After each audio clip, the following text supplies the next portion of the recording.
The Full Circle Podcast. Compelling interviews and incredible tales from Colorado's western slope, from the mountains to the desert. Christi, Reece, and her team hear from the movers, shakers, and characters of the Grand Valley and surrounding mountain towns that make the western slope the place we all love. You'll learn, you'll laugh, you'll love with The Full Circle. Hello, everyone. Christi, Reece here. Welcome back to the Full Circle Podcast. I'm really excited about our guest today. Longtime Grand Junction resident and big contributor to a lot of things in the community, Mr. Will Hayes. Thank you. Thank you for being here. Chief Operating Officer of the Hilltop Community Resources since 1999. That's right. That's a long tenure. It is a long tenure. Yeah, it does feel long. When Sally Schaefer, who was the past CEO, was getting ready to resign, she promoted Mike, who's my boss, the CEO, and he brought up a team along with him at that point to get ready. So first was a vice president and then moved into the COO role. Yeah. So I think a lot of people hear about Hilltop, but don't really know the whole scope of everything that you all do. So can you describe for our listeners and our viewers what the mission of Hilltop is and how it has changed over the years and expanded?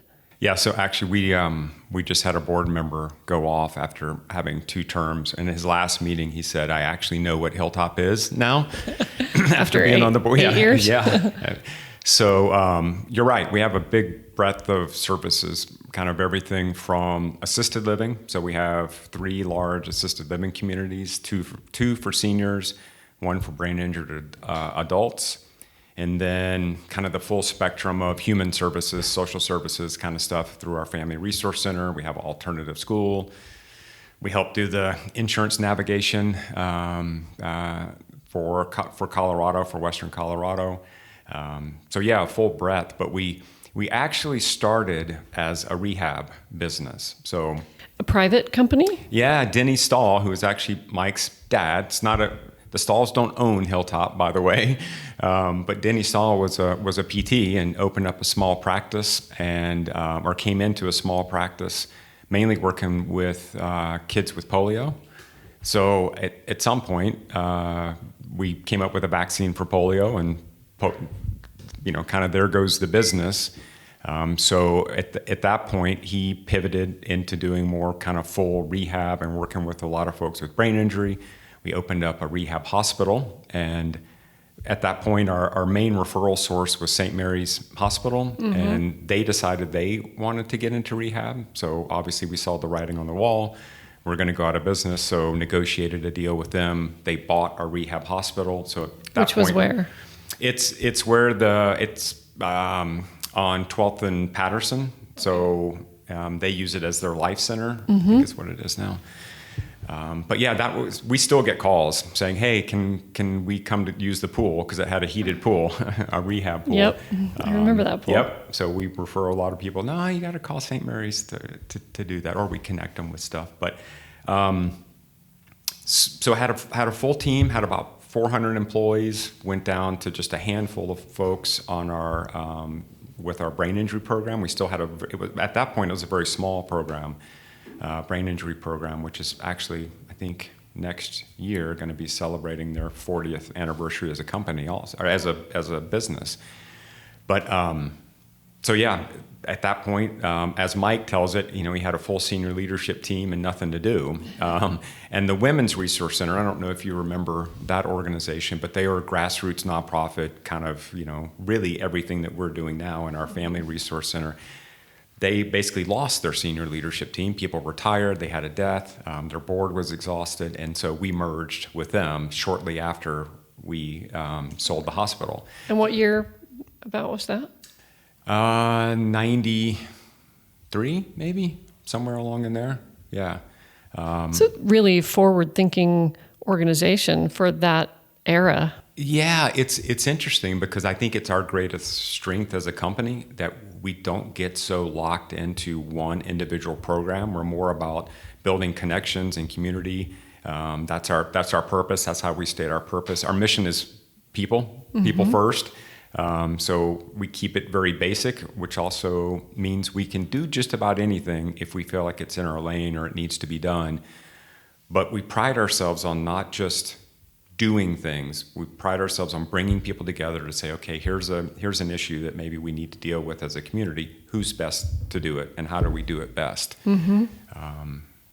So we've stayed fluid. In fact, we have a lot of longevity. I mean, my longevity is not alone. I mean, a lot of our senior leadership team has been there a long time, but just even down through the ranks. And part of that is because you can completely be tired of what you're doing and say, I'm going to quit. I want to change careers, and you can do it and never leave Hilltop. So we have people that have gone from, like, say, running the kitchen in our assisted living facility to then now she's like systems in our IT department. Wow.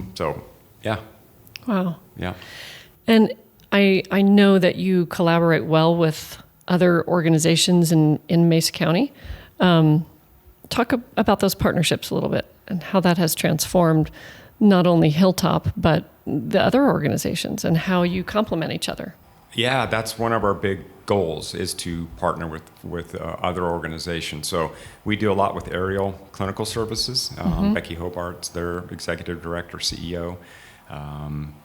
That's an example of where, we meet on a regular basis and kind of say, okay, who's doing what? Do we need to expand? In fact, right now we're both providing supervised parenting. When parents are trying to get reunited with their children, if they've been involved in a child abuse situation, there's room for both of us to do it, and it's important for parents to have choice. So that's a place where we might both do something. Other times we would say, this doesn't make sense. But we also just do, organizational support. So especially during the first couple of years of the pandemic, we have more infrastructure than a lot of other nonprofits. So like our purchasing department, the way we were developing our policies, the way we were working with the Colorado Department of Public Health and Environment, we then took that stuff and I just shared it with all of my colleagues, so I sent it to folks. Yeah. Why recreate the wheel? And then likewise, they could come back and tell us, hey, I found some gloves. I know where you can get some gloves. Because it was down to that level where I was calling connections that I had with people, back east. To get needed supplies. Yep, exactly. Wow. But also just, support. So I know Anna Stout, the mayor, and Zeb Miracle from United Way, we host a nonprofit exec happy hour. And that's just the way to bring executives together to support each other. Sometimes we have a little bit of a program where someone will come in and speak, but usually it's just, how can we support each other? You all have the same mission to help the community. Exactly. Yeah. And a lot of ways we can help each other. We do that in the real estate industry too, and people don't realize that we do that. Like, I mastermind with some agents here in our community that most people would consider my competitors, but I'm like, there's enough business to go around. We can help each other and elevate our industry. That's exactly, and that's very true in human services for sure. There's, unfortunately, plenty of work to go around. Plenty of work to go around. What do you see as the trends that have changed in your line of work? And maybe that's pandemic related, but over the last 25 years, what has changed? More mental health services or more elder care? Yeah, I would say in general, like if I'm thinking about how my day-to-day work is different than it was 20 years ago, there are a lot more rules and regulations. Not all of that's bad, but it takes a lot more time. There's a lot more scrutiny on the things that we do, a lot less trust, I would say. In the nonprofit sector in general. But we're dealing with more and more childhood mental health challenges, that's for sure. Kids are experiencing a level of impact in their lives that I haven't seen before. Usually there might be a family situation or a situation with a peer. Now it just seems like across the board. And I know people talk about it all the time. Part of that's social media and just the access to constantly being reminded how you compare to other people. Having two teenagers myself, it's definitely an issue that we have to deal with. And I think too, just bringing awareness to kids' issues. I think a lot of times it was just buck up, Yeah. get back to school. Yep. And now we are addressing some of the things that they're dealing with and the anxiety. Yep. Yeah. So how many facilities do you have right now? How many buildings? Because you manage a lot of improvements. We do, and we also have, years ago we were in a partnership with the Atrium, which is an independent living facility that's up on 12th. They were purchased by a multinational corporation, and we had a right of first refusal. We couldn't come close to matching what they were offering, so we took a buyout at that point. That was in a for-profit. That was a for-profit company, so we took that and did a 1031 exchange. So we own commercial and residential properties all over Mesa County, Montrose County, and we actually have a commercial building in American Fork, Utah. At that point, we were just looking like, how can we diversify, be in different markets? So we have that side of our business, and really the mission of our for-profit is to generate profits then after taxes can come and support our nonprofit, kind of, hopefully at some point be our own foundation in some ways where we're feeding into our nonprofit. But we have a corporate office in Montrose where we provide, but it is our family resource center in that area. We have offices in Delta. We've got, like I said, 3 big assisted living campuses here, plus, multiple, 11 in Colorado. We have our family resource center there. So we're spread out all over the county. And all those locations offering the same kinds of services that you do here? I mean, obviously this is like the mothership here, but... We don't do assisted living in Montrose and Delta. We looked at it. Actually, we owned a piece of property that was the purpose. We were going to build an assisted living facility. And that's a great example where, one, we did market studies, but then we met with the folks that were running the assisted living communities down there, and they already had expansion plans. And at that point, it's like, why open up another assisted living? Now, we like to think that we do it better, and we have a unique approach in terms of a really relational approach. But it didn't make sense for us as a business. So we actually sold that piece of property and put those resources into other things. Mm-hmm. Yeah. So are your assisted living facilities, how are they different than ones that are for-profit? And is it income related, need related? How do you... They are... So our 2 assisted livings that serve seniors, so the Fountains and the Commons, and then we have cottages and townhomes around there that are independent living.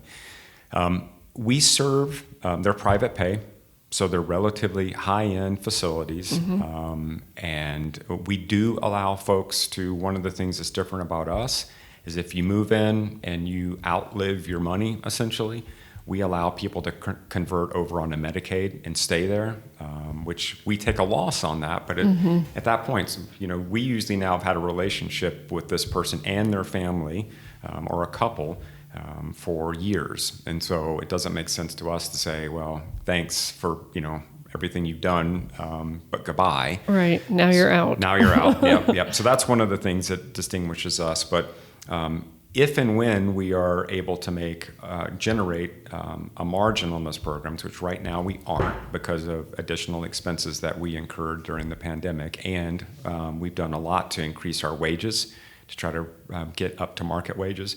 But eventually we'll be back to having a margin in those programs. That money just goes back into the rest of our nonprofit stuff and really supports mainly our domestic violence program. So Latimer House, you may have heard of that. We have those services both here, Montrose Delta, and we serve Gunnison and Uray also. But yeah, that's the difference. And the other thing, and we probably could market it more, it's like for folks that, again, when we do have a margin, that money stays here in this community. It stays on the Western Slope. We're not sending money back to shareholders or to a company that owns us from outside. Which is wonderful. I love that it's so far-reaching in our community, but locally owned. So what's the biggest need that you see coming up? What do you want listeners to know that you need from our community? I mean, you're there to help our community, but do you need volunteers? Do you need donations? Yeah, we do.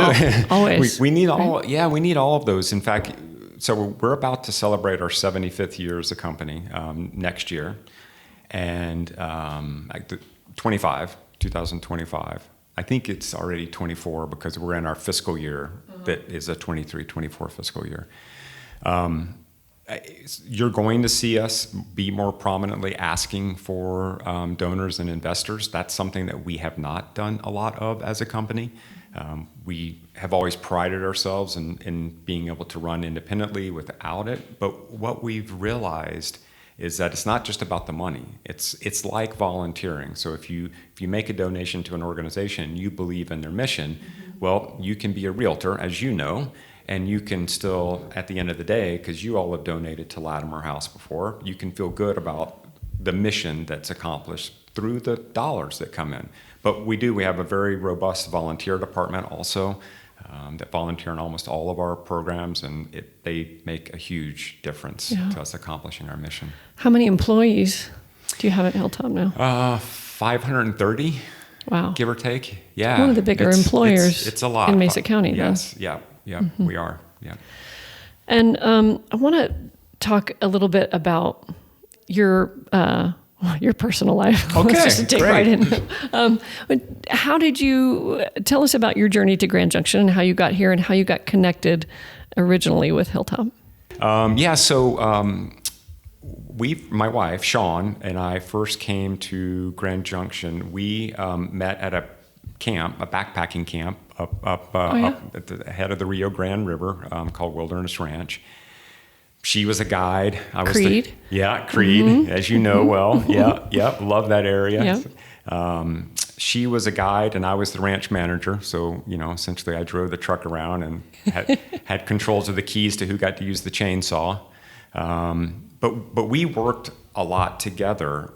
When she would be off the trail, she would always volunteer for the really terrible jobs, like digging the new outhouses and stuff, and that's what I typically did. And so we spent a lot of time together, decided to get married. I grew up in the South. I grew up in Florida and Georgia, and she was from Iowa. So she had never seen the South, and I wanted her to get to know a little bit about it, but not really. So we moved to Asheville, North Carolina, which, now is definitely like the Boulder of the South. Yeah. But even then, it was a very progressive community. But someone that I had worked with before I went to the ranch, a social worker that I'd worked with in Colorado Springs, I worked at a residential program there, called me and said, "Hey, would you guys consider moving back to Colorado?" We were like, "Yeah, sure." I don't know. I still had not landed a job in my field. Shawn was working in early childhood. And we said, "Yeah, we miss Colorado. We'd love to move to Colorado." So he's like, "Yeah, I have this position open. You'd be the director of a residential or group home."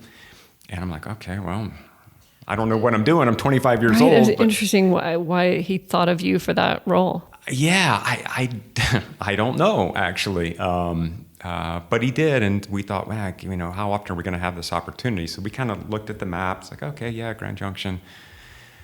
We left Asheville in February and drove into Grand Junction down Business Loop 70 in 1993. In February. Yeah. It's not the most beautiful month to come to Grand Junction. In fact, we just drove in from the west, and I was, man, look how beautiful this is, kind of coming in past Loma and everything. It doesn't look that way in February. It has its own different look, especially coming from North Carolina, which was super green. Mm-hmm, I mean, even in the winter. So that's how we got here. Shawn actually taught at the detention facility for kids and ended up landing a job in the school district. I worked, like I said, running this group home. It was an incredible experience. Mm-hmm. Like I can't stress how important those years were to frankly fail a lot and survive and get through that. And be in the trenches of that industry, right? And to know what not only your clients, but your employees go through on a daily basis. Yep, exactly. Incredible experience. I then left and worked at what was called Colorado West Mental Health Center at the time. Now it's Mind Springs, working in their program, mentoring for kids and families. Mm-hmm. And at a certain point, I my director left, and I found myself supervising the child and family department and thinking, oh boy, I've got a degree in philosophy and religion and social science. Like, I'm definitely in over my head. So I talked to the CEO at the time, a man named Ken Stein, and I said, hey, I'm thinking about going back to graduate school. Just want to, get your take on this. And he said, Will, if you want to stay at Mind Springs or Colorado West Mental Health Center, he said, you don't need a graduate degree. You're fine. Your future is set here. We see, your ability. He said, but you might not want to. And I was like the light went on. I'm like, oh, that is absolutely right. I don't want to be limited by my degree or by anything else. So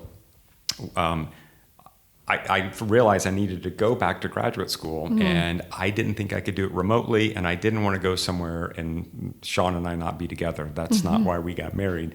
And so we went to Madison, Wisconsin, which was another shock for me. A southern boy, Florida boy. Right. It's cold up there in the winter. Oh my God. Yeah. It snowed, and then it just stayed ice for like 6-8 months.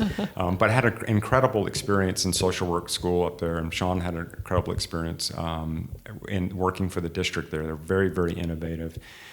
Got a call, spring break, my senior year, from Mike Stahl, who I had worked with on a bunch of committees. At that point, the community was even more collaborative than it is now, especially in health and human services. We really came together and solved problems. And so I had worked very closely with him at that time. He and I both were kind of the young guys, young leadership. And he called and said, hey, would you be interested in coming back? And so Sean and I were both like, hey, I'm a social worker now. She's a teacher. We can go anywhere in the world, frankly. But if I want to go back, I had met Sally Schaefer. She did a lot of coaching. She was the CEO at the time and of Hilltop. And so I always thought, at some point, I'd love to work for her. People tend to work for people, by the way. I'm sure you've had that experience. You can do any job, but if you work for a leader that you really respect and that you're learning from, it makes it feel very different. So agreed to come back. Sean's like, okay, we're going back to Grand Junction. I didn't know that we would do this, and neither did I. But yeah, so that was in 1999. So been at Hilltop ever since. Wow.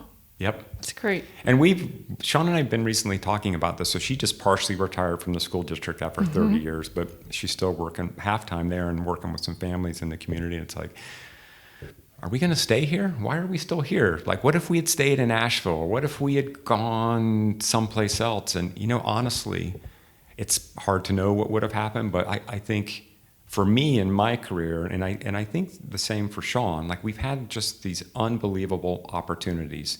I was just meeting with a group of young leaders. The chamber puts on that young professionals, yes. And they had a training day just recently at CMU, and I got to facilitate a session. And someone was talking about this, we're getting these new regulations and they keep us from doing the things that we really want to do. And I'm like, hold on. Here, we can actually call our representatives. Like, I've been appointed by the governor to boards. Like, I can get in touch with this office. Like, we can do real change here. So I feel like, there's some things that I don't always love about Grand Junction. But, man, the access and the control that you have over especially in my field, I think is incredible. Wonderful. Yeah. Yeah, don't go anywhere. Yeah. Stay here, Will. Well, I think, we're stuck now, so. I see a lot of people, getting a little cabin up on the mesa or up in the mountains, and having that nice combination of Grand Junction and a little mountain. Escape the heat and get up to the mountains, Yeah, this is the greatest base camp in the world. It really is, isn't it? Yeah. So some of the other things that you're involved with, you are just about to leave the board of the Colorado Juvenile Justice and Delinquency Prevention, and you were appointed in 2012. So you've been doing that a while too, and that relates back to your the work that you did as a younger person with juveniles. Yeah, that's exactly. Yeah, I was involved in a lot of collaboratives for juvenile justice, really with the aim of, one, providing the best services we can, but getting kids out of care, keeping them out of care. So we're still involved. Hilltop is in a lot of the juvenile justice preventative services here. But got appointed, asked by the governor to join this board. Soon after that, I became the chair. And then during the pandemic, actually, we have 2 term limits, and my term limit came up, and the governor did an emergency reappointment, which was very flattering to me to keep me, because I was one of, I think, 2 that he did reappointments for. So yeah, I'm actually finishing up my 3rd term, and proud to say that the person who's following me as the chair is Paula Mattis from Partners. So two Western Slope people, and a past chair was Joe Higgins. So we have been represented very well here on the Western Slope. Yeah. And on the state level, what are you focused on with that group? I mean... Yeah, we do a 3-year plan. In fact, we're coming up on that again. One, our role actually, it's mandated by legislation, the Juvenile Justice and Delinquency Prevention Act. So any state that receives juvenile justice dollars from the feds is required to have a state advisory group. And that's what this group serves as, to advise the governor. We also help keep us accountable to following the federal rules around detention and commitment and the use of jails. So we focus on those. Those are kind of the core compliance. And then we've been looking at the intersection between education and juvenile justice. That's one of our focuses. We're working on revisions to the children's code. The juvenile side, the children's code, it's very technical, but you can just imagine you have a policy, and every time you make an ad, if it's something like the children's code, you just put a new policy in. You don't go back and change the other policies. It just gets stuck in wherever it gets stuck in. So it's incredibly confusing. So we just finished a reorder, and now we're going back and trying to actually look to get it up to date with current, what we know about how kids develop. I think those are our main focuses going into this next year. Yeah. Thank you for your service. Yeah, thank you. Yeah, no, it's an honor. And also D51 Foundation. Yep, so just came on the D51 Foundation last year. I mean, it's easy to support Angela Christensen. She's such wonderful group. Oh, yeah, doing good stuff, as you know. So, yeah, in fact, we just had our board meeting last week, looking at where we're heading for next year. And so tell us what kind of things are you talking about with D51? Yeah, we've, geez, Angela's going to kill me if I don't remember our core pillars. We're still focused on technology, still focused on development for teachers. For teachers. Yep. And we've added a new one, which is around, it's not kids' mental health, but we're supporting efforts for teachers to invest in their own well-being. So that's a new thing we have come up. In fact, there's an event, I think this Wednesday or Thursday, where it's just, the first one is just like a happy hour, bringing people together, talking about what it could be. So yeah. That's great. I've been a big fan of that organization and a supporter, because I think our teachers are underpaid and overworked, and they need every bit of help they can get. And I think offering to send them to classes and self-development is just a huge benefit. Yeah, and we're trying to do things that, maybe the school district itself would have a hard time doing. Mm-hmm. Things that are a little bit more outside the box, or mm-hmm. ways that we can spend our money that maybe the district can't. Mm-hmm. And they put on a great party. Yeah, they put on a great party. That's really right. We have the white ice. That the so fundraiser fun. For the white ice will come up Don't soon. And miss it. Yeah, it was like the largest one that we've ever had last year. Yeah, it was great. I actually really liked the one outside in the rain too. I had a great time at the party. Yeah, it gets really loud in there. That's one thing. It's hard to talk. Yeah. And then breaking news. CMU Foundation Board. That's your right. Latest venture. Yeah. So off the Juvenile Justice and Delinquency Program, and somebody tapped you already. Yeah, got the call from Robin and President Marshall. Yeah, I'm going to go on the foundation board. In fact, I have my orientation coming up on Wednesday. I'm really looking forward to seeing how the mission of the foundation supports the mission of CMU. Sean and I have donated before to scholarships, and we've been supporters of the mm-hmm. mission of CMU, but to get more directly involved, and anytime, of course, you get to work with Robin Brown is a bonus. I learned a lot from her. So. Mm-hmm. She's a go-getter. Yeah. And CMU is doing the expansion and That's everything incredible. That they've done. Yeah. I love watching it. Every time I go on that campus, I think, man, one of these days I'm going to work for CMU. Like, this is just such an incredible place to be. It just feels good. I think part of it's because I love watching people grow. It's part of what I like about my current job, working more directly with employees than our residents, our participants and our residents. Just watching people do maybe achieve more than they thought they could or knew that they could. And that's part of the mission. Of course, CMU serves so many first generation students, which is something near and dear to my heart too. And I, growing up in Western Colorado, when I was in high school, Mesa was the kind of place you went if you couldn't get in anywhere else, and I love seeing that change. My nephew just started here. Oh, that's awesome. Transferred from a college in Iowa. Wow. And everybody in the family is just so excited. I mean, they came over here and they said, wow, the dorms are fantastic. The campus is beautiful. It's not the old Mesa that you knew. Mesa State. Yeah, that's right. From a long time ago. So we talked a little bit about beforehand on whether you wanted to talk about the Mesa County Board of Public Health, and you said you would. Sure. So, what's your take on where things stand right now? I know that you resigned from the board along with many others, and you want to share with our listeners why, if they don't know. Yeah, sure. If you read the paper, you've read about this over and over and over again. So I've been on the board, I think, for 9 years, and had just become the chair when Jeff, the executive director, came under some financial scrutiny from the county commissioners, and we met and said, of course, no problem, let's figure this out. We'll look into it. Yeah, of course. And even the board, we used a governance model, not to get too far in the weeds, but the Carver model, which frankly, we received some recognition, some national recognition for being a public health agency that adopted this model, but it put us a little more out of the weeds. And we felt like we could do that because we have a contract with the county to do our accounting and our HR stuff. We definitely had a misunderstanding between what we thought we were doing and what they thought we were doing, and vice versa.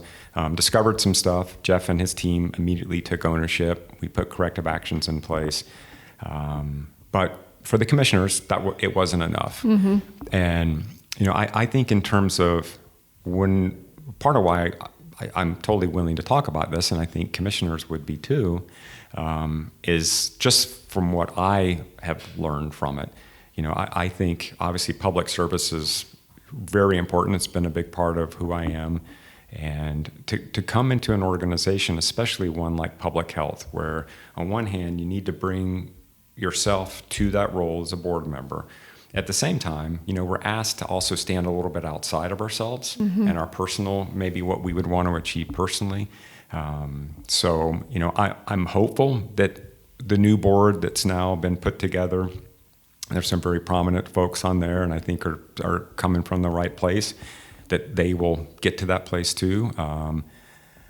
What's disappointing, I guess, on my part is two things. One, when this started to go down, I had just recruited new board members, and what I told them is it's like getting high fives all the time, because it's just amazing what public health had accomplished and the way their culture was at that point. Incredible. Through the pandemic. Through the pandemic, and even leading up into that, where Jeff and his team had really done a lot of stuff with their employee culture and with the mission of the organization, really aligning with the social determinants of health, which is a really broad way of looking at what the mission of public health would be.